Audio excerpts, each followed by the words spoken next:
Bismillahirrahmanirrahim. Assalamualaikum warahmatullahi wabarakatuh. Perkenalkan, kita dari kelompok 5B yang beranggotakan Faisal Nugraha dan saya sendiri Rian Abdillah Adiputra. Di mana kita di sini akan menjelaskan terkait metode, teknik pengolahan data dan analisis data. Yang dimana untuk penjelasan pertama akan dijelaskan oleh Faisal Nugraha. Di sini saya Faisal Nugraha akan menjelaskan tentang tata letak data.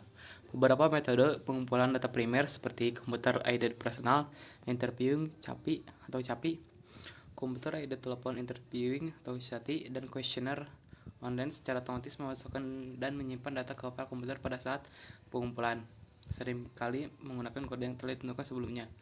Data ini selanjutnya dapat diekspor dalam berbagai format untuk memastikan sesuainya dengan perangkat lunak analisis yang berbeda. Desain survei dan perangkat lunak seperti Snap dan Sping Survey melangkah lebih jauh dan mengintegrasikan perangkat lunak analisis dalam paket yang sama. Seperti ini variabelnya. Ada variabel 1, variabel 2, variabel 3 sampai variabel 4. Kasusnya ada 3, kasus 1, kasus 2, kasus 3. Mengkodekan data numerik. Angka sebenarnya sering digunakan sebagai kode untuk data numerik, meskipun tingkat presisi ini mungkin tidak diperlukan. Setelah Anda memasukkan data Anda sebagai matriks, Anda dapat menggunakan perangkat lunak analisis untuk mengelompokkan atau mengumpulkan data untuk membentuk variabel tambahan dengan kategori yang kurang rinci. Mengkodekan data kategorial.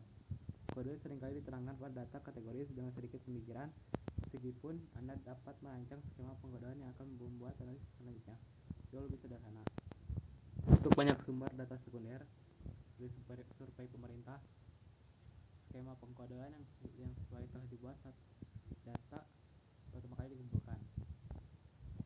Coding data yang hilang. Setiap variabel untuk setiap kasus dalam pengumpulan data, Anda harus memilih kode meskipun tidak ada data yang dikumpulkan.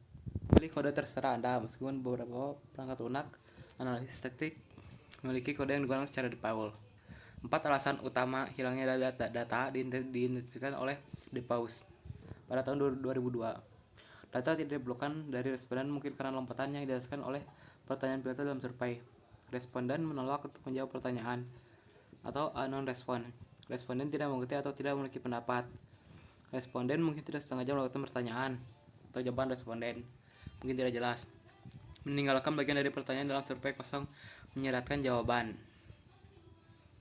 Memasukkan data. Setelah data Anda dikodekan, Anda dapat memasukkannya ke dalam komputer. Semakin banyak perangkat lunak analisis data mengandung algoritma yang memeriksa data untuk kesalahan yang jelas saat dimasukkan. Meskipun demikian, penting bagi Anda untuk berhati-hati untuk memastikan bahwa data Anda dimasukkan dengan benar. Saat memasukkan data, pepatah terkenal sampah masuk, sampah keluar pasti berlaku.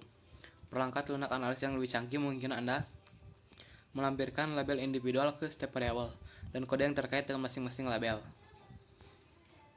Menjelajahi dan menyajikan data. Setelah data Anda dimasukkan dan diperiksa kesalahannya, Anda siap untuk memulai analisis Anda.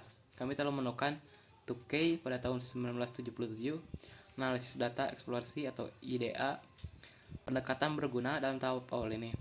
Pendekatan ini menekankan penggunaan diagram untuk menjelajahi dan memahami data Anda, menekankan pentingnya penggunaan data Anda untuk memandu pilihan teknik analis Anda.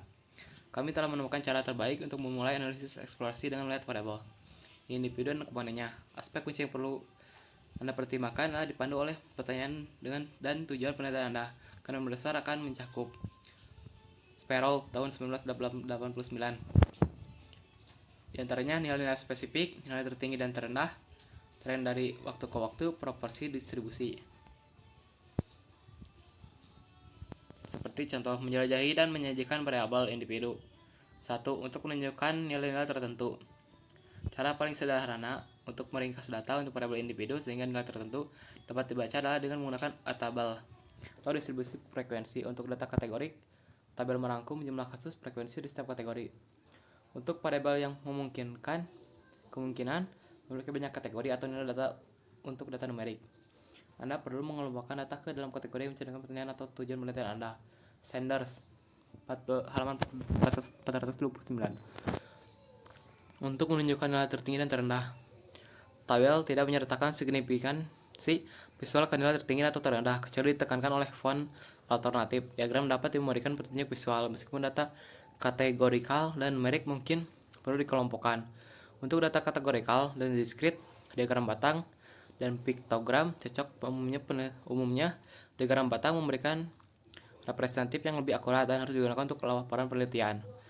Sedangkan piktogram menyampaikan kesan umum dan dapat digunakan untuk menarik perhatian audiens. Di sebuah grafik batang tinggi atau panjang, setiap batang memiliki frekuensi terjadinya. Yang ketiga, yaitu menunjukkan tren. Tren hanya dapat disajikan untuk variabel yang berisi data longitudinal, numerik, dan terkadang diberi peringkat.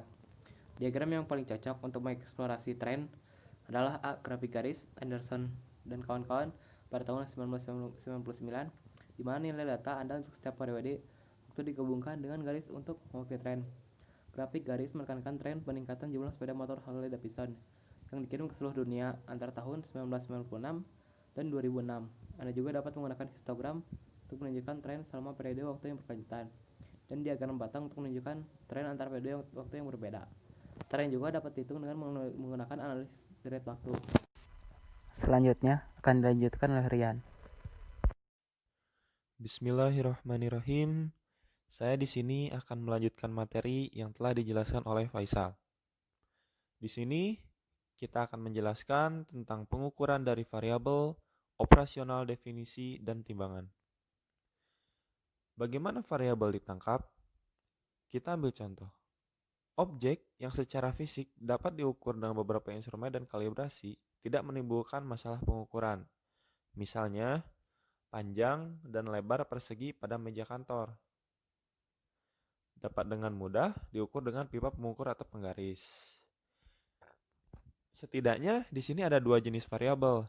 Yang pertama yaitu yang satu yang cocok untuk pengukuran objektif dan efektif, dan yang kedua tidak cocok untuk pengukuran yang sifatnya subjektif. Definisi operasional, dimensi dan elemen. Di sini ketika kita ingin mendefinisikan sebuah konsep secara operasional, untuk membuatnya terukur, dilakukan dengan melihat dimensi perilaku, segi, atau properti yang ditunjukkan oleh konsep tersebut. Yang dimana mendefinisikan konsep secara operasional tersebut melibatkan serangkai rangkaian. Contohnya, yang pertama mengoperasikan konsep motivasi pencapaian. Di sini kita coba mendefinisikan secara operasional mengenai motivasi pencapaian. Konsep yang menarik bagi para pendidik, manajer, dan mahasiswa. Untuk mewujudkan motivasi pencapaian secara konsep, di sini kita memiliki 5 karakter yang disebut dimensi. Yang pertama, elemen dimensi 1. Di sini kita dapat mengetahui perilaku seseorang yang digerakkan oleh pekerjaan. Yang pertama, bekerja sepanjang waktu, enggan untuk tidak masuk kerja, dan yang ketiga, tekun. Hal tersebut kemudian akan memberi beberapa petunjuk mengenai tingkat motivasi pencapaian mereka. Yang kedua, elemen dimensi 2. Kita di sini dapat mengukur ketidakinginan untuk bersantai kepada seseorang, yang dimana dapat diajukan melalui pertanyaan. Contoh, berapa sering Anda memikirkan pekerjaan ketika tidak sedang berada di tempat kerja? Apa hobi Anda? Bagaimana Anda menghabiskan waktu ketika tidak di tempat kerja? Biasanya kita di sini akan mengetahui orang-orang yang tidak ingin bersantai dengan tidak memikirkan pekerjaan atau tempat kerja ketika di rumah. Bahkan menghabiskan waktu melakukan hobi, menikmati aktivitas saat senggang. Di situ kita dapat menyimpulkan mana orang yang tidak ingin bersantai dan mana orang yang bermalas-malasan. Elemen dimensi 3. Individu dengan motivasi pencapaian tinggi memang tidak sabaran terhadap orang yang tidak efektif dan enggan bekerja dengan orang lain. Meskipun kecenderungan dalam organisasi, orang-orang memiliki motivasi pencapaian yang tinggi. Namun, ada kemungkinan dalam organisasi ada orang-orang yang tidak memiliki motivasi pencapaian. Elemen dimensi 4. Di sini kita dapat mengukur seberapa senang orang mencari pekerjaan yang menantang. Kita dapat mengetahui hal tersebut dengan menanyakan jenis pekerjaan kepada orang yang bersangkutan. Mereka yang memiliki motivasi berprestasi rendah mungkin akan memiliki jenis pekerjaan yang rutin. Dengan demikian, kita dapat mengetahui mana orang yang mencari pekerjaan yang menantang dan mana orang yang mencari pekerjaan lebih rutin. Yang artinya apabila orang yang memiliki pekerjaan yang lebih rutin, berarti dia tidak memiliki motivasi atau memiliki motivasi berprestasi yang rendah. Elemen dimensi 5, yang dimana biasanya di sini karakter orang tersebut ingin mencari perhatian dari atasan, rekan kerja, dan bahkan terkadang dari bawahan. Yang dimana di sini dia ingin mendapatkan umpan balik, entah positif atau negatif, akan menunjukkan beberapa banyak pencapaian prestasi. Apa definisi operasi? Definisi operasional tidak menjelaskan korelasi konsep. Misalnya kesuksesan kinerja tidak dapat menjadi sebuah dimensi dari motivasi pencapaian. Dengan demikian, motivasi pencapaian dan kinerja atau kesuksesan mungkin berkorelasi tinggi. Tapi, kita tidak mengukur level motivasi melalui kesuksesan dan kinerja. Pengukuran scaling kendalan validitas. Di sini terdapat dua kategori utama daripada skala, yaitu ada rating scale dan ranking scale. Yang pertama, saya akan menjelaskan tentang rating scale, yang dimana di sini terdapat berbagai macam metode rating scale. Contohnya yang pertama yaitu skala diktomi, yang dimana skala diktomi yaitu digunakan untuk mendapatkan jawaban ya atau tidak. Contohnya begini, apakah kamu memiliki mobil? Ya atau tidak. Untuk skala kategori. Untuk skala kategori, kita di sini memiliki beberapa item untuk dipilih. Contohnya, di mana di California itu Anda tinggal.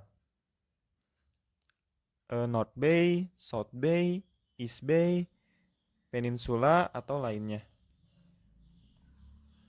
Untuk skala Likert, di sini skala Likert dirancang untuk menguji seberapa kuat subjek yang setuju atau tidak, yang dimana di sini diberikan 5 poin. Semakin kecil poin, maka bisa disimpulkan sangat tidak setuju, dan semakin besar poin, maka bisa disebutkan sangat setuju. Lalu ada skala numerik. Skala numerik hampir sama dengan skala Likert, yang dimana kalau di sini kita membahasnya tentang kepuasan. Contoh, seberapa senang Anda dengan agen real estate baru Anda? Semakin besar angka, semakin sangat puas. Semakin sedikit angka, maka sangat tidak puas. Skala diferensial sematik. Di sini kita diminta untuk menunjukkan sikap yang biasa disebut sebagai jarak simatik, objek atau kejadian. Hal tersebut diperlakukan sebagai skala interval. Contohnya, responsif dengan tidak responsif, cantik dengan jelek, berani dengan takut. Skala peringkat terperinci. Di sini kita dapat mengetahui bahwa skala peringkat terperinci biasa digunakan ketika kita ingin mengetahui atau menyimpulkan bahwa apakah kita akan mengganti pekerjaan dalam 12 ke depan, apakah kita akan mengambil tugas baru dalam waktu dekat, apakah ada kemungkinan kita akan keluar dari organisasi dalam 12 ke depan. Contohnya, untuk nomor paling kecil 1 berarti sangat tidak mungkin. Untuk nomor paling besar yaitu 5 sangat mungkin. Dari urutan nomor 1 sampai 5, di situ kita dapat menunjukkan ketidakmungkinan kita untuk mengambil keputusan. Lalu skala jumlah tetap atau konstan, yang dimana kita di sini diminta untuk mendistribusikan sejumlah poin ke berbagai item sesuai contoh di bawah ini. Contohnya yaitu kita dapat memilih sabun toilet. Tunjukkan pentingnya Anda melekat pada masing-masing dari 5 aspek berikut, yaitu keharuman, warna, bentuk, ukuran, tekstur busa, sampai total poin keseluruhannya yaitu 10%. 100%. Skala Staple. Skala ini secara simultan mengukur arah dan intensitas sikap terhadap item yang diteliti. Di sini item yang akan kita teliti yaitu menggambarkan tentang seberapa dekat atau seberapa jauh respon individu terhadap stimulus, yang dimana kita di sini mencantumkan angka dari plus atau positif 3 hingga negatif 3, yang dimana semakin kita besar, semakin kita banyak atau semakin dekat dengan respon individu terhadap stimulus tersebut. Lalu ada skala peringkat grafis. Di sini kita dapat membantu responder untuk menunjukkan pada skala ini jawaban mereka atas pertanyaan tertentu dengan memberikan tanda pada titik sesuai pada garis. Contohnya di sini pada skala 1 sampai 10, bagaimana Anda menilai supervisor Anda? Angka 1 atau angka terendah sampai dengan angka tertinggi 10 menunjukkan bahwa Anda dapat menilai supervisor tersebut. Angka terendah menunjukkan sangat buruk dan angka tertinggi sangat baik. Yang selanjutnya skala konsensus, di mana panel juri memilih item tertentu yang dalam pemandangannya mengukur konsep yang relevan. Item dipilih secara khusus berdasarkan ketepatan dan relevansinya dengan konsep. Lalu yang terakhir skala lainnya. Di sini ada juga beberapa metode penskalaan lanjut, seperti penskalaan multidimensi, tempat objek, orang, dan keduanya. Diskalakan secara virtual dan analisis conjoint dilakukan. Ini memberikan gambaran visual tentang hubungan dalam ruang di antara dimensi konstruksi. Selanjutnya ranking scale, di mana skala ranking digunakan untuk mengungkapkan preferensi antara dua atau lebih objek atau item. Contohnya yang pertama perbandingan berpasangan. Di sini, responder diminta untuk memilih di antara dua objek sekaligus. Jika misalnya dalam contoh sebelumnya, selama perbandingan berpasangan, responder secara konsisten menunjukkan referensi untuk produk 1 di antara produk 2, 3, dan 4. Namun, seiring bertambahnya jumlah objek yang akan dibandingkan, begitu pula jumlah perbandingan berpasangan. Jadi kita di sini dipaksa untuk memperbandingkan antara item 1 dengan item 2. Di sini yang kedua pemilihan paksa. Pilihan paksa memungkinkan responder untuk memberikan peringkat objek relatif satu sama lain, yang dimana hal ini memudahkan responder, terutama jika jumlah pilihan yang akan di-ranking terbatas jumlahnya. Contoh, kita akan memberikan peringkat terhadap urutan preferensi.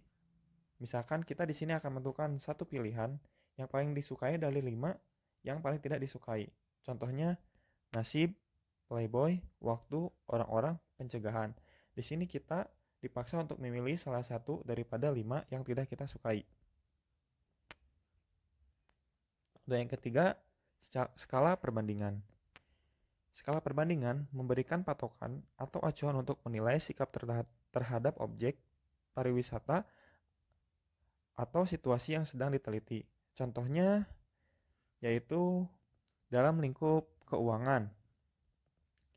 Di sini kita akan mengetahui bahwa uang bisa digunakan dengan bijak untuk apa? Contoh, untuk berinvestasi atau untuk yang lainnya. Di sini kita dapat membandingkan dari angka terkecil sampai angka terbesar, yang dimana angka terkecil menunjukkan lebih berguna dan angka terbesar kurang berguna dari urutan 1 sampai 5. Kebaikan ukuran. Di sini penggunaan instrumen yang lebih baik akan memastikan akurasi yang lebih tinggi dalam hasil, yang pada gilirannya akan meningkatkan kualitas ilmiah penelitian. Dengan cara tertentu, kita perlu menilai ketepatan dari ukuran yang dibuat. Yang pertama, analisis item.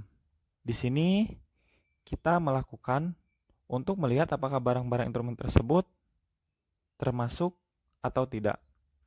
Setiap item diperiksa kemampuannya untuk membedakan antara subjek skor total tinggi dan subjek skor total rendah, yang dimana Di sini kita mengkelompokkan untuk diuji skor terendah dan mendeteksi perbedaan yang signifikan melalui nilai-nilai. Yang kedua, keandalan. Keandalan suatu ukuran menunjukkan sejauh mana tindakan itu tanpa bias dan karena memastikan pengukurannya konsisten sepanjang waktu dan di berbagai item dalam instrumen. Stabilitas pengukuran. Di sini kita dapat menyimpulkan ada dua tes stabilitas, yaitu reliabilitas tes-tes ulang dan reliabilitas bentuk paralel. Lalu ada keabsahan. Di sini dalam keabsahan ada beberapa jenis uji validitas yang digunakan untuk menguji ketepatan ukuran. Kita bisa mengkelompokkan uji validitas tersebut menjadi 3 bagian besar, yaitu validitas isi, validitas berdasarkan kriteria, dan validitas konsep. Selanjutnya ada reliabilitas. Keandalan reliabilitas, suatu pengukuran menunjukkan sejumlah mana pengukuran tersebut tanpa bias dan karena itu menjamin pengukuran yang konsisten lintas waktu dan lintas beragam item dan instrumen. Analisis data dan interpretasi. Pertama-tama, setelah kita mendapatkan data yang siap untuk dianalis, langkah pertama yaitu kita harus mengedit data, yang dimana data hasil kuesioner harus diperiksa terlebih dahulu. Takutnya ada beberapa data yang tidak terisi atau terlewatkan. Maka dari itu, tugas di sini kita harus mengedit data sesuai ketentuannya. Menangani respon kosong atau menangani tanggapan kosong, yang dimana salah satu cara untuk menanggapi respon kosong, alternatifnya adalah membiarkan komputer mengabaikan respon kosong saat analisis selesai. Memang tentu saja akan mengurangi ukuran sampel setiap kali variabel tersebut dilibatkan dalam analisis, yang dimana dengan memberikan respon yang hilang atau nomor acak dalam rentang untuk skala itu, perlu juga dicatat bahwa SPSS menggunakan interpolasi linear dari titik-titik yang berdekatan sebagai juga tren linear untuk menggantikan data yang hilang. Jadi, di sini untuk menanggapi respon kosong, kita harus mendiamkan dulu sampai analisisnya selesai. Pengkodean atau data pengkodean. Setidaknya ada 10% dari kuesioner berkode harus diperiksa untuk akurasi pengkodeannya, yang dimana pemilihan mereka mungkin mengikuti prosedur pengambilan sampel yang sistematis, yang artinya setiap kode formulir dapat diverifikasi keakuratannya jika banyak kesalahan ditemukan dalam sampel. Semua itu mungkin harus diperiksa dalam data pengkodean atau pengkodean ini tersebut. Kategoriisasi atau pengkategorian data.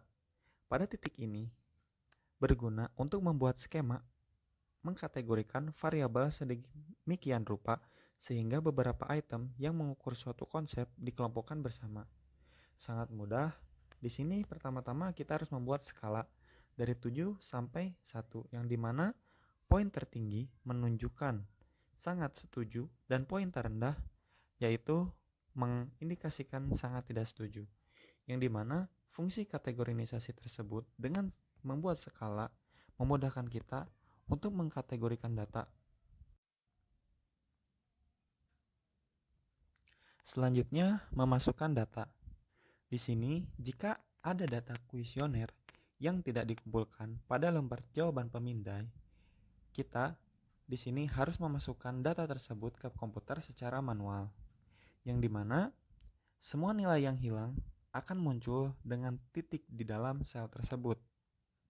Di sini, setelah data sudah memasukkan ke dalam komputer, kita dapat menambahkan, mengubah, atau menghapus nilai pada data tersebut di dalam komputer.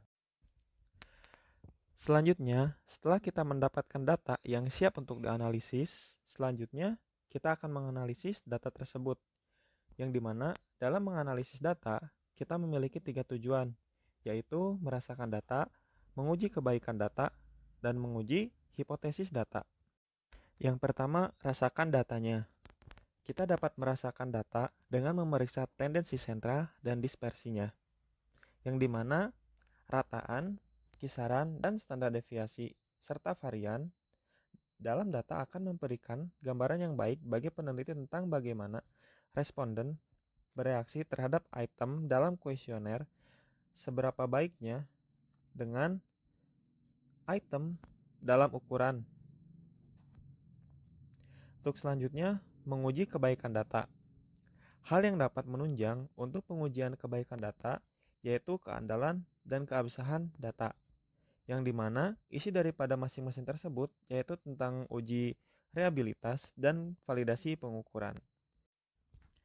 Selanjutnya, pengujian hipotesis.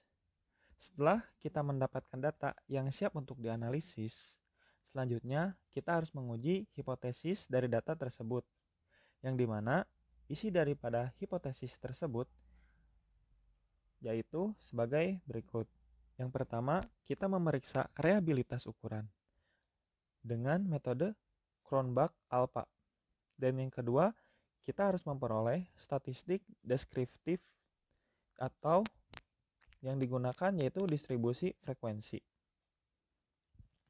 Yang ketiga, statistik deskripsi dengan menggunakan pengukuran tendensi dan dispersi sentral. Selanjutnya, statistik inferensial menggunakan korelasi Pearson. Pengujian hipotesis. Dalam pengujian hipotesis, terdapat 5 hipotesis yang digunakan untuk pengujian penelitian, yang dimana hipotesis pertama, penggunaan uji T. Hipotesis pertama dapat dinyatakan dalam nol dan bergantian. Hipotesis kedua, penggunaan ANOVA, apabila hipotesis kedua dapat dinyatakan dalam nol dan bergantian. Hipotesis ketiga, penggunaan ANOVA, ketika hipotesis 3 dapat dinyatakan dalam nol dan alternatifnya.